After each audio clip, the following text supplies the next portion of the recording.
Salam saudara yang dikasihi dalam nama Tuhan Yesus Kristus. Pada hari ini kita diingatkan tentang satu peristiwa yang sangat besar dalam hidup seorang Kristen yang sejati, yaitu kita mengingati hari kematian Tuhan kita Yesus Kristus bagi saya dan saudara untuk menyucikan dosa-dosa kita, bahkan menyelamatkan kita semua.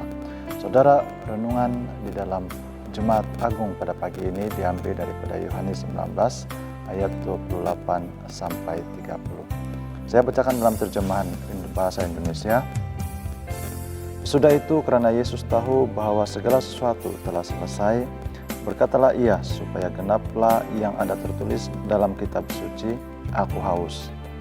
Di situ ada sesuatu bekas penuh dengan anggur asam. Maka mereka mencucukkan bunga karang yang telah dicelupkan dalam anggur asam pada sebatang hisop, lalu mengunjukkannya ke mulut Yesus. Sudah Yesus minum anggur asam itu, berkatalah ia, sudah selesai. Lalu ia menundukkan kepalanya dan menyerahkan nyawanya.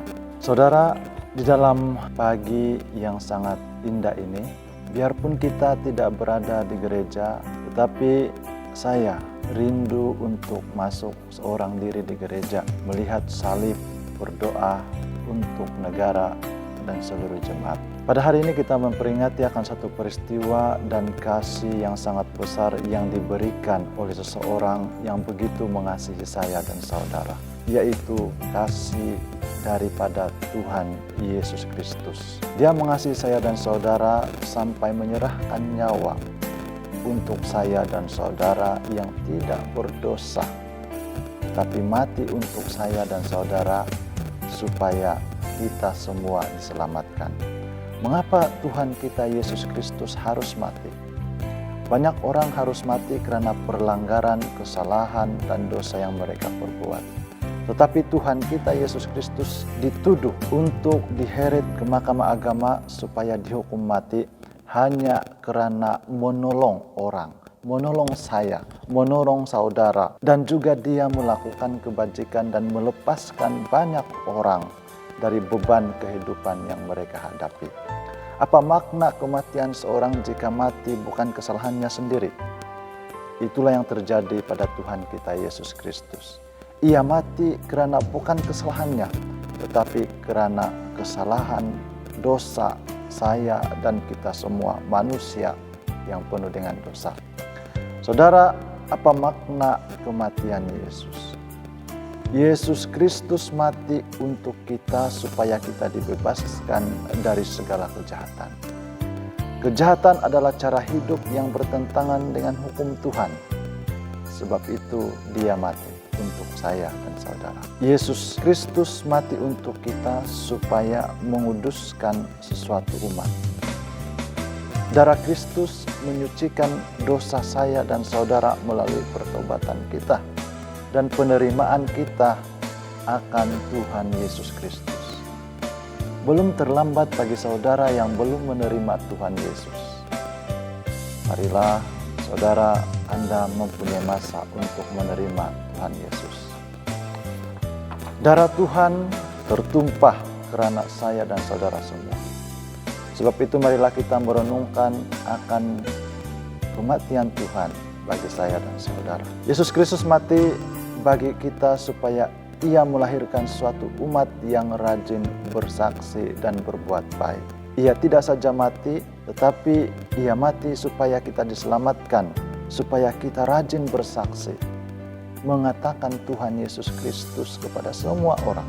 Tuhan Yesus menganjurkan kita supaya berbuat baik, Matius 5 ayat 16. Yang keempat, Yesus Kristus mati karena ia sudah memenangkan kita. Kematiannya memenangkan kita daripada hukuman yang kekal. Perkataan sudah selesai bermaksud sudah memenangkan saya dan saudara. Mengapa kita belum menerima Tuhan Yesus? Terimalah Tuhan di dalam hidupmu. Perkataan sudah selesai di dalam ayat 30 bermaksud menyelesaikan atau membereskan sesuatu untuk saudara dan saya, untuk dunia dan kita semua. Berarti segala dosa kita diselesaikan, dibereskan oleh Tuhan di atas kayu salib. Terakhir saudara, penting yang perlu kita ingat ialah Tuhan kita Yesus Kristus mati bagi kita supaya kita beroleh hidup yang kekal. Kasih-Nya kekal abadi. Penyelamatannya kekal. Kehidupannya senantiasa berada di dalam hidup kita yang percaya. Saudaraku, dalam nama Tuhan Yesus Kristus, Yesus mengatakan dalam ayat 30, sudah selesai. Berarti Dia telah menyelesaikan sesuatu untuk saya dan saudara semua. Di Jumat Agung ini, Tuhan memberikan pengorbanan yang besar buat kita semua. Sebagai umat yang dikasihi oleh Tuhan Yesus Kristus, apa yang kita perlu lakukan untuk Tuhan kita? Tuhan menyertai Anda. Tuhan memberkati jemaat dimanapun Anda berada. Tuhan bersama-sama kita dari sekarang sampai selama-lamanya. Amin. Tuhan kita Yesus Kristus ada di dalam hidup kita. Mari kita berdoa. Bapa di dalam kerajaan sorga, Tuhan kami Yesus Kristus, pada pagi ini kami merenungkan sebahagian firman Tuhan secara sederhana. Ampuni kami Tuhan, kami manusia yang berdosa dan banyak melakukan pelanggaran di hadapan-Mu. Dan pada pagi ini hamba-Mu berdoa khusus buat seluruh jemaat, khususnya di Paroki Matunggung, biarpun tidak bersama-sama dalam gereja, tetapi hati kami, persekutuan kami satu di dalam Tuhan kami Yesus Kristus. Biarlah mereka senantiasa dijaga dan diberkati oleh Tuhan. Dan kami tidak lupa berdoa untuk pemerintah negara kami. Biarlah Tuhan yang memberkati dan memimpin mereka di dalam pemerintahan. Dan kami juga berdoa untuk pasukan hadapan yang sedang bertungkus lumus di dalam bertugas menghadapi cabaran dunia yang berlaku sekarang itu, yaitu COVID-19. Tuhan, Engkau melindungi para petugas hadapan, pasukan keselamatan, bahkan para petugas perubatan. Tuhan, Engkau menyertai mereka. Saat ini Tuhan, pimpin kami, pimpin hidup kami sebagai umat yang dikasihi oleh Tuhan, supaya kami dapat melakukan sesuatu dan terus mengikuti kehendak Tuhan dan kehendak firman Tuhan dalam hidup kami. Makasih Tuhan, di dalam nama Tuhan kami, Yesus Kristus kami berdoa.